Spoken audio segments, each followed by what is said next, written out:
Hello అందరికీ, తెలంగాణ స్టైల్లో సర్వపిండి ఎలా చేయాలో చూద్దాం. ముందుగా కొంచెం బియ్యం పిండి తీసుకున్నాను. అందులో కొంచెం కారం, సరిపడినంత ఉప్పు, కొంచెం పసుపు అండి, కలర్ కోసం అంతే. ఆ తర్వాత అందులో కొంచెం ఆనియన్స్ అండ్ పచ్చిమిర్చి చిన్న చిన్నగా తురుముకొని వేసేసుకోవాలి.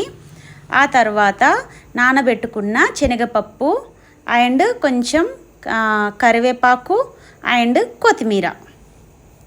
సో ఇవన్నీ కలిపేసుకోవాలి. అండ్ కొంచెం జీలకర్ర ఇంకా నువ్వులు ఇవన్నీ వేసేసుకొని మంచిగా కలిపేసుకోవాలి. కలిపేసేసి ఆ తర్వాత కడాయి గిన్నె, ఏ గిన్నె ఉంటే అది కొంచెం కాలేటట్టు ఆయిల్ రాసేసుకోవాలి, ఆ గిన్నె కొంచెం అంటకుండా.